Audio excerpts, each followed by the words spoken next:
And boom, we're on. So 1 second guys, and voila. Hey guys, welcome to the Adam Ferns Archive channel. And of course this video is for, of course, my best friend Adam Ferns. And for his birthday, he doesn't know what video I'm doing, but of course by the title he does by now. And that it was going to be legendary Pokemon, but I looked at the tiers and I saw the starters, so I thought I'd crack at it. Now, granted, though, this is all for this tier list. They're doing every single starter, even the alternate forms, including the other generations that have passed me. I stopped at the era of 7 here, so everything else beyond this point I'm not familiar with. It'll be just based on mostly design, but there will be some flip flopping between the two as we go. I should have altered some of these notes here. S tier of course is the best, A second best, B alright, C awful, D, I mean, yeah, so S is greatest, A is second best, B alright, I guess, almost bad, G horrible, E could be extra, don't know.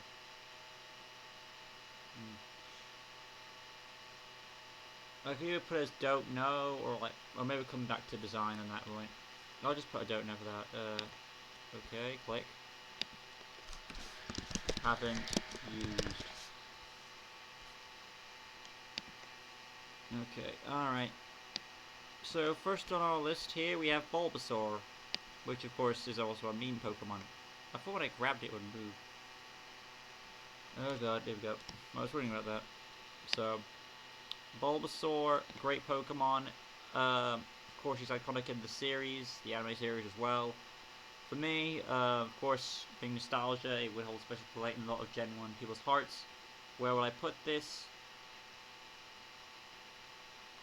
Because I'm also thinking about Ash's one, and also hearing the background noise that, of course, is my laptop as it is. I'm trying to work the best I can. But regardless, Bulbasaur, where would I put him? Tough choice on where I'm going to go with him, because it's like a hit and a miss for me. I think I'll leave him at A tier for now. As for his evolution line, Ivysaur is probably the weakest for me, but that's the case for most evolutions though, is that their mid form doesn't really hold the strength compared to their cutie form or their final. Venusaur also has a spot where I would say he's more I value him more than Ivysaur. Would I keep Venusaur there? I think I would. He's only up that high nearly for the nostalgia. Bulbasaur is probably the best of that line. Next up, we have the Charmander line, the Charizard line, the Charmeleon line, take between Will. It looks like we're not having the Mega Evolutions, which, okay. Charmander, of course, he would have to go. He's going in the A tier. Charmeleon is the middle ground. I would say he's better than Ivysaur, so I'm putting him there. Would he be above? Ooh, I wouldn't know about that. I think when I'm doing this list, it comes down to likability, really, on these. So, regardless of how I do it, there's one way you can easy which way I'm coming from. So, it's probably going to be mainly likability on this. Charizard has to go in S tier. People will, well, there's going to be someone that you have to. He's like the best. Now, granted, you can also, of course, say no to it. But for me, it comes down to he is Charizard. He always comes back in the anime in some way, shape, or form, both in the movies and the cartoon as well, in some generation or another. And the show the franchise likes to promote Charizard along with Pikachu and others, but he's mainly that one that comes out a lot, so he's going up there. Now, is he better than his counterpart Charmander? I'm gonna say, if I had to put my guns to it, he is. That's just me. Then we have my starter, my OG starter, my first ever Pokemon I picked for all Pokemon in the franchise, the Squirtle line. And the main reason, because I've said this many times, it's because when the time Pokemon came out, Charizard was all the hype, because it's Fire Red and all that stuff, and I didn't want to go with that. I wanted to like, why doesn't Blastoise get much love? So I went with that. And ever since, I've been a big Squirtle fan of the Squirtle line and all that, so of course my homeboy is going at number 1 spot. Squirtle, while he's not considered the best Pokemon in the world, I will be a bit generous for myself and put him. Oh god. The thing with Charmeleon is he had an attitude adjustment in the series that kind of lowers him down a bit, so. I mean, Grant Charizard had an attitude too, but at least we see Charizard he learned it. Squirtle, he's going in the top tier. Now, for me, since it's a personal touch, I would say he's one step higher above Charmander. It's just me, though, because, again, I'm more of a Squirtle guy than a Charizard guy. Yeah. I know I said Charizard, but yeah, the Charizard line, essentially. Anyway, though, we're on Gen 2. Chikorita gets a lot of love and a lot of hate. She's, like, bittersweet, because she's, of course, likable because she's cute, but on the other hand, she's unlikable because she gets taken out so easy, from what I've heard. I'm going to go C tier for her. I think, to me, Bayleaf is the weakest of the three, Negating coming in at the highest. I think I'll leave the line there for now. Maybe I'll be generous and pop Negating one level higher. The Cyndaquil line. This one, Cyndaquil has a soft spot in my heart, because of course some Pokemon are cute that you like them so much. I'm going to put Cyndaquil about above Bulbasaur. That's tough, but I think I have a bit more softness for Cyndaquil above more than Bulbasaur. Quilava, it's alright. I'm gonna say I do like Quilava more than Ivysaur. Charmeleon, yeah. Wartortle, you know what, I'm gonna say yeah. Venusaur, oh god. Venusaur has more potential. Venusaur has more potential. Quilava, he is more cutie, but I think comes down to it, I'm going to go more Venusaur's side there. Typhlosion, he's one of the more powerful starters, of course, S tier for me. Granted, some of the final starters are more better than others, but I think there was something about Typhlosion that made him stand out. I think I saw the Raikou. Yeah, I did see the Raikou movie, and I think I saw a bit of Gen 2. I didn't, but you know, it was given by Trainer Gold in that anime, and I think that helped boost it. I'm gonna say, ooh, Charmander's still gonna go above him. I think I'll leave Typhlosion for now. Next up we have, oh, there's like an alternate style of Typhlosion. I have no idea where that would go. Maybe Adam will tell me what that is. I don't know what that is. Maybe it could be fan art, who knows. Next we have the Totodile line, which is of course my favorite. Seems to be a lot of water. Feraligatr is going in the S tier, of course, and that's going to be one step above. I'm always going to put the Charmander and the Squirtle line above at the top because they're nostalgic for us. That's Red and Blue, how it first came out. But Feraligatr, of course, being second on there. Totodile, of course, cutiness. Cutiness doesn't really go so strong. Venusaur or Totodile? I think I'll go right there for my Totodile. I do prefer him more than... I think there was like a nice playfulness with Totodile, which boosts him up a bit. Bulbasaur had a gentleness, and then Cyndaquil had like a shyness. So I do appreciate that all the cutie starters had like their own little quirk that made him stand out. Croconaw, he's alright. I think I like a bit more Quilava there. Come on. Yeah, so Quilava above. Wartortle, I'm gonna go higher with Wartortle. So if I can just nudge this right. Yeah, there we go. So there we have Croconaw. I think what puts him above. I think he has like a bit of a quirkiness, like a bit of a quirky personality too, that puts him above his counterparts, Charmeleon and Ivysaur. Charmeleon had the attitude, but I think the attitude also made him stand out. But I think I'm happy how it is. So we have the Treecko line. Treecko, he's alright. That was like the era when they gave each of the 3 starters to each of the 3 team, which is May, Brock, and Ash. Each one had the star, which is a pretty cool way. I didn't really see that series fully. I would like to get back into it when I get the chance. As it stands, Treecko for me, since I haven't seen Advanced for the 3rd Gen era, I think it's more of he's like a very calm type Pokemon to me. I'm gonna say, for now, he's gonna go above Quilava. Will I go higher? The thing is, I don't know much about the Advanced era. It all comes down to my perspective on things. I think I want to go higher with... I want to put him above Venusaur, I do. And probably, if I knew more about him, I want to put him above Totodile. There's hidden potential with this guy. God, but it comes down to like a struggling debate, really. So since I'm on my fence about it, I'm gonna leave Treecko where he is.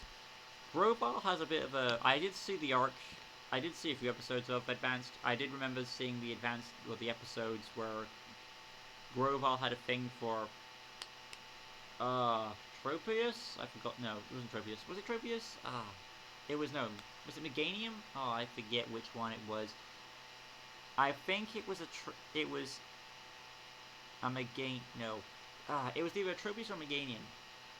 I think it was a Meganium, and there was also a Tropius. There was like a love thing there, and it made Grovyle evolve into Sceptile. I think that's how it went down. As for I put Grovyle, he's gonna go for me. He does have kind of like a swift ninja type vibe to me. Ooh, this is tough. I'm gonna say, oh god, I'll put him above Venusaur and maybe Totodile. Bulbasaur he's going behind. There, that's where my standing point is. Next up is the main man, Sceptile. Right, so he's going to go in the S tier, that's no question about how much effort he's done. Of course, being one of his big feats being the Darkrai. That's going to go about there. Like, he's above for Alligator, but I have a soft spot for the main guys, so I'm not going to go overboard that. But that's about where he is. It all comes down to likability on this list, probably. Likability, I would say. Torchic, that's another cutie that is strong. That is going somewhere in the A tier until I finalize where I decide to go with it. This, oh god. Torchic versus Cyndaquil and looks, oh god, it all comes down to personal preference. I think I'll put Cyndaquil still at the top there for my shot. And next up we have Combustion. He's kind of weak, but then again most of the mid tiers are. Again, likability wise. This one, I think I might leave it where it is actually. Granted though, I'm sure in the show Crocodile might be. Probably does want a lower Crocodile because I'm thinking about how awesome Ivysaur is. So let's try this. I'm gonna move Crocodile below Ivysaur.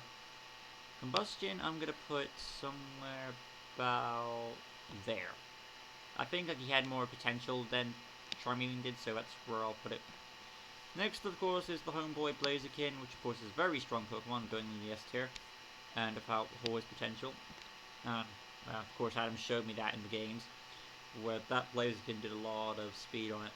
So, that's where I'm going to put in the S tier. This one is going to go right. It's only because Sceptile did more in the anime, which is why he goes above, so I'll leave Blaziken right there. Granted though, I'm sure people can say Retcon because Blaziken actually did this and this. And granted, I haven't seen much. I've seen bits and pieces of the anime. Done several of the games all the way up to Gen 7, and then after that, I stopped. So, there will be some stuff I don't know about. But I'm doing my best here. Next up, we've got the Mudkip line. This one, oh god. Mudkip was kind of the weakest of the starters for me until we got Swampert. I think when I first played Gen 3, or like for the remakes, I chose Swampert to see if that water evolution it didn't really click with me, but I'm okay with how it went out. As for Mudkip, he's gonna go, oh god. I know he has like the happy quirk too, but he doesn't really have it standing strong. I think Bayleaf might outdo him. That might be just my personal preference. I know Chikorita gets taken down easily, but I think I'm happy how I'm going with my thoughts. So Mudkip's going to go in the C tier. Marshtomp, I believe. I'm going to probably butcher these names. I think it's Marshtomp. I could be wrong with the name. But the second evolution line of the Mudkip era, that's about there for me. And then of course Swampert being the homeboy, he's kind of a weak starter. And I don't mean that by the strength level, but when it comes to how he's portrayed in the media, or he's not really shown as much. I think it's just more like a steroid version of his evolution of his Mudkip era, which of course doesn't make sense, but it doesn't really seem to have that same generic flair as the others. This one, of course, though, I'm gonna put it above Croconaw. Combustion, I think I will put this above Charmeleon, but I'm not going to go any higher for me than that. Next up, we have the Turtwig line. Turtwig being very much potential in the anime, of course, very strong. I think my friend Adam said that he was best as a Turtwig for Ash's one. I mean, well, Paul's was better as a Torterra. But as we go with this, I'm going to go with Turtwig. To me, he's like the next Bulbasaur type, as in like he's going to be the next big grosser after Bulbasaur. Granted though, Treecko has been building up, as things go on. So I'm gonna say I like him more than I like Bulbasaur more. Torchic, I think what gives Torchic the edge is the cuteness. That's why I probably put it higher than Cyndaquil. Turtwig though, I'm gonna put him in front of Grovyle. Yeah, that's where I'm happy with that. Next up, of course, is the Groddle. Kind of weak. I mean, probably the weak. Granted, though, Adam said that Torterra didn't do much, and it was being even weaker. But at least with Groddle, there was some potential with the character. So based on that, it's one of the more developed characters on Pokemon in that stage. This one will go about. I'll put Grovyle in front of him. Totodile, yeah. Venusaur, yeah. Trico, yeah. But granted, I know so little. So, since I know so little on Trico, I think I'm happy with going with Growl right about there. Yeah, he does get beaten up, but at least he has the potential to learn about his powers and body, even if it kind of went side. So I'm sure I can understand why I went there with it. Um, of course we have next up on the list, Torterra, the big boy. Uh, he's all right. He is. I know if we're judging it now, there's a lot of Torterras. If we're judging Paul's, OP as hell. If we're judging on Ash, it's weak as it is. So it all comes down to it. But I guess when it comes down to the full potential of Torterra, it is pretty awesome when it's in the right hands. It did appear in the Detective Pikachu movie in a way. I'm gonna say for me, this one comes down to the potential of it and the likability of it. When it's in its prime. When it gets going, it really does. I feel like it's like a more potential version of Venusaur. Because of how much potential it has, granted though, it all comes down to the player, whoever uses him. Because there might be some skilled players like with Torterra. But I think I have like an inner spot that makes me root for Torterra in a way. So based on my inner thoughts on that, I'm gonna say he's the lowest of the S line. That's just me. Next up on the list, of course, the Infernape line. And just no question, we already know where we're going to immediately put Infernape in the S tier. He's probably the strongest fire type in Ash's collection. Okay, whereabouts? He's going to go. Oh god, this is tough. Nostalgia says there. No, Nostalgia says there. Because I saw the Diamond and Pearl series the most out of the other animes, I want to go there. That's just me. So I'm like, sorry I was that strong. So I'm okay with that. Next, we of course need to finish up the other two. Chimchar, put him there for now, so I can just sort this out, and then Monferno right there, and then we'll go up.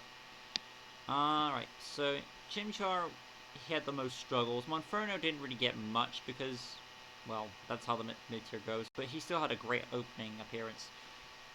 This is going to be tough for me. Grovyle's awesome. It all comes down to popularity and likability. Oh, this is tough.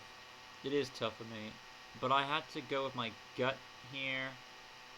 I'm gonna, at the very least, put Monferno probably around the Blaziken. I mean, this is probably due to the anime mainly, because it gave him a story arc. That's probably why I rate it as high as I do. The Chimchar I'm gonna put higher because of the struggles. That's just me. And again, it all comes down to likability and preference. This is nothing about strength, really. This is, I've thought my thoughts through, and as I've progressed, I've decided how I'm going to do this list. It all comes down to my personal preference of likability for these Pokemon, because that's probably the best way I can do it. Next up, we have the Piplup line. Oh god. I have a soft spot for Piplup, though. This will be about... Granted, though, in the anime, Pip was kind of over-exaggerating himself, I believe, because Piplup is a guy in that show, correct me if I'm wrong. This one is gonna go... Since Piplup kind of reminds me of like a less hyped version of Totodile, but kind of a bit more... He has more personality showing. Grovyle has the swiftness and the edge to him, but he doesn't really show it that much. I'm gonna say... he's behind Turtwig. Or he or she, that's just me. Moving along, I don't really care for Piplup, it kind of felt flat out there, but he was standing out a bit more compared to others. I'm gonna say right above Croconaw, and maybe Charming, because Charming had an edge. This guy actually tried to help out at times when it comes to the anime. is 50-50 on me on that. Why did I put... I think something about Ivysaur being like the forgotten Pokemon puts him back when he's just essentially a bulky version. Because Charmeleon's little quirk that, you know, his attitude makes him kind of bad and also makes him kind of interesting. Piplup, I know, was trying to be on par to, like, Piplup's... No, Prinplup, right? I think that's what it was. Prinplup, I believe, was trying to make a bit more development for Piplup. Again, I'm trying to correct myself on these names. Okay, it's switched around for me. Just take a while on some mirrors. Next we have Empoleon, and with, of course, Barry yelling his name so much. Empoleon! Hydro Cannon! I guess, aside from the hype on that, I did remember using Empoleon a lot in my early works. I still say... Oh god, is this going to be the first one, or like my second one I'm going to put in like the A tier? Probably might be. Whereabouts?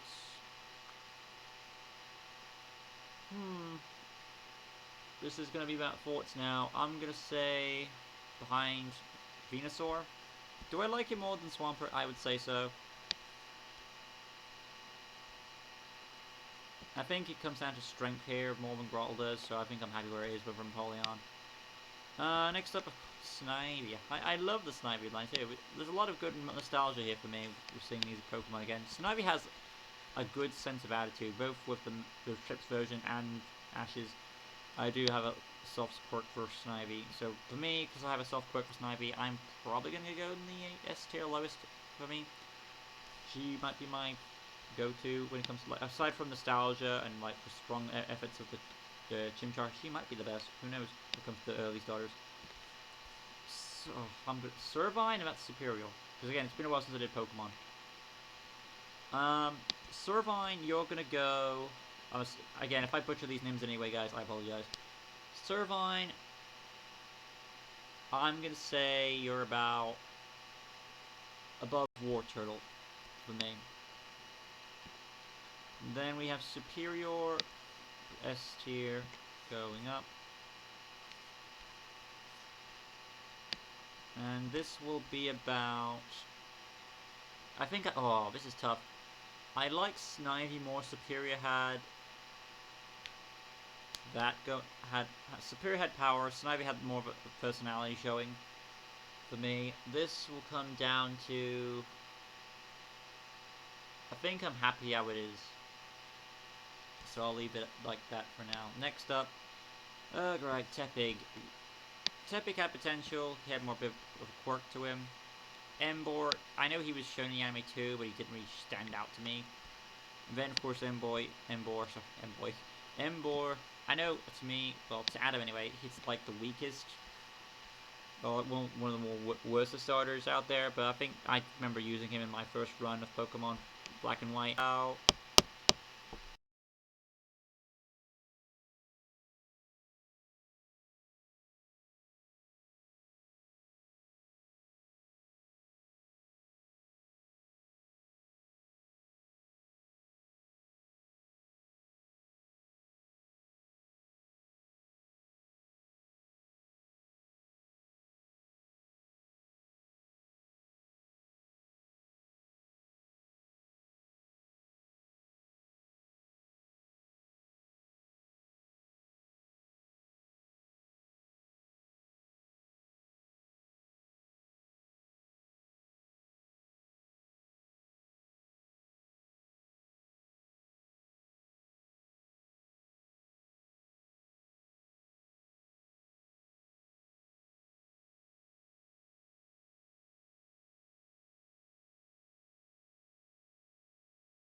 Oh god. Trying to do the best I can with my thoughts. Okay, Tepig, I think I'm gonna go with... Since I knew you a bit more, I'm gonna go be generous and put you above Treecko. That's just my thoughts on the matter. Because there was a nice... Treecko had like... Sorry. Tepig had a bit more of a playfulness to him. That's what makes him stand out for me there. Oh. And as I say that, Oshawott. And Oshawott had a really expressive personality. He's like close to Piplup, maybe more. But because Oshawott did express his personality, and I do like that he secretly followed Ash because he wanted to be his starter. I did like that a little bit. So I did like the little touch. Ooh, this makes him stand a bit more. No, Chimchar has more development. Oshawott was more of a playful thing. Tepig was good. I think it comes down to how much expressive his personality was. He might be on my top. How expressive he was, so I think I'm going to stick with there. Next, we have Duwat. Duwat didn't really stand out much. He had one little appearance from my knowledge of memory anime. He might have appeared in more though, because I haven't seen everything. As he stands, he's an alright on design wise. His abilities, I like that he has these little shells that become like razor blades. This one comes down to it. I'm gonna go at least above Emboar. And then behind Charmeleon there. Next up, Samurott, I believe this is what one's called. Not my most appealing design, I would say. But I would be at the very least generous enough to put him above Emboar. Next on the list, is that like a Mega Evolution? If it is, I'm not going to count it, so I'm not going to use there. This is X and Y. I know I used the grass line for my run on this. Chespin, I know Adam doesn't like this thing, but since I used it in my run, I'm probably a bit more higher on him than he did. I'm going to say about... I have a bit of respect for the Chikorita line, so I'm going to go at least there for me. This thing, it kind of looks off-putting, so I'm going to be generous and go there. Well, that's not even generous and like the worst, but I think that's probably the best place to put it for me. Its design kind of threw me off, so I was okay with this, but when I added that, it's an off-putting design to me. I know they're trying to add the weight, but I think that design kind of threw me off a bit. Chestnut, of course, he's going to go at the top as well. He was one of the more armored ones. Since I had a run with him, he's going to go above Superior. Out there. I didn't really have a run with him. When it comes to Black and White, he was my lead. But I put Superior above. I think it's because I had a run with him and I have memories of it. That's why he's there. So that's how it turned out with Chestnut. Alright, this is like probably the most popular of X and Y when it comes to the starters from my memory. Hold up. I take it back because I remembered that this guy is next. Okay, Fennec. Yeah, some of these names I'm gonna butcher. Fennekin. This one, Delphox. Or is this? I'm gonna butcher these names again. It's been a while, and someone's put this twice. So it's weird. Firestarter, base form. The Fennekin line, stage 1, basically. I believe it's Fennekin. This one, her beauty just make her stand out a bit more. But I know some of these Pokemon showed a bit more of their quirk. I'm going to be generous with her. She's going to go... I want to say there. Because part of me does see the potential of Trico, I'm going to be generous and leave it as is. Like that. Now I'm going to move along to the next one, the second evolution. This is kind of meh to me. Part of me does like the design, but because of nostalgia, there are some that I like more than others. I'm gonna say about there. This one is the final evolution. It's another one of those final evolutions that don't really stand out to me, but I think might leave it there. Maybe, yeah, probably will, looking at how things are above. Yeah. So that's the X and Y one done, apart from the water evolution, which is no surprise. The Froakie line is going high. So of course I'm going to move all these. It looks like we have the Ash variant, and since I know about the Ash variant, I will include this. I probably will stop when I get to like the other generations after, only because I haven't seen those ones, which probably will be the best. If I was just doing it based on looks, then I would do it. But since I'm adding some of my personal memories of some of these Pokemon, there's not really much competition there when it comes to that. Of course, Froakie. Now here's the thing.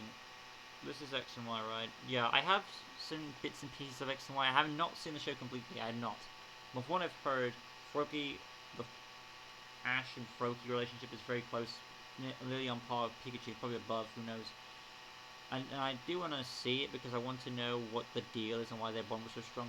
Why did he resemble Ash and all that? So part of me is a bit curious about that anime. As it stands, though, Froakie, he's gonna go. It's like an inner bond type thing.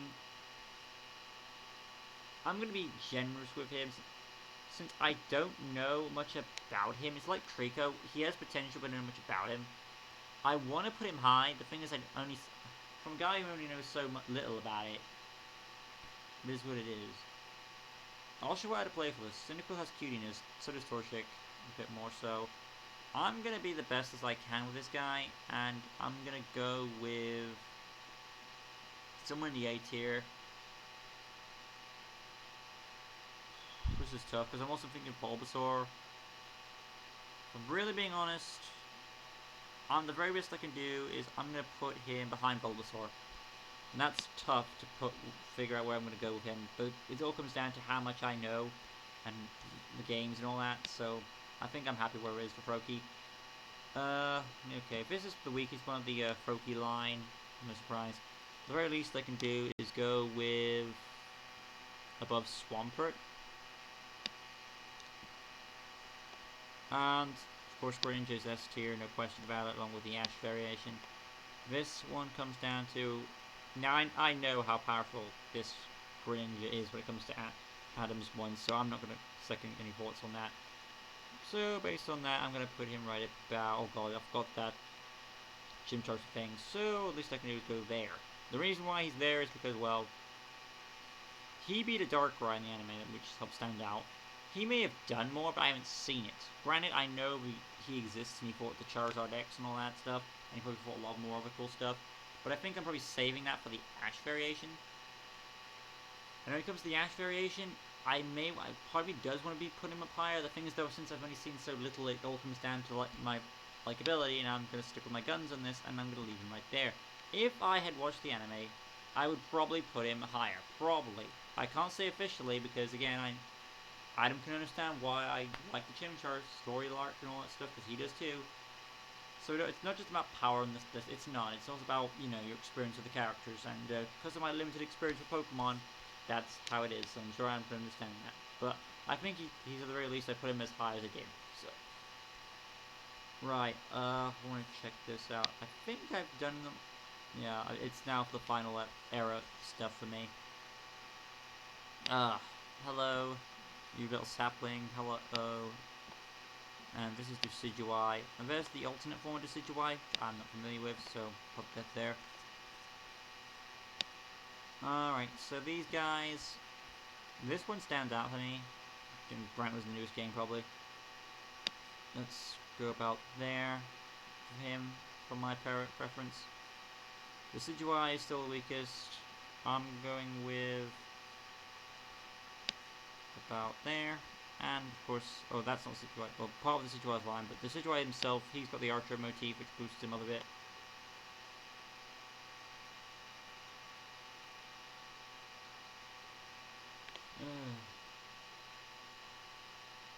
Now, as about where in the S tier I'm going to go with this guy, this one comes down to... I'm thinking about above Samurott.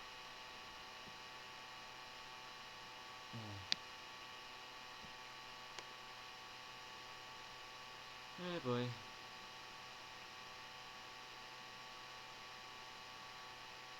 Sometimes it does freeze on me here.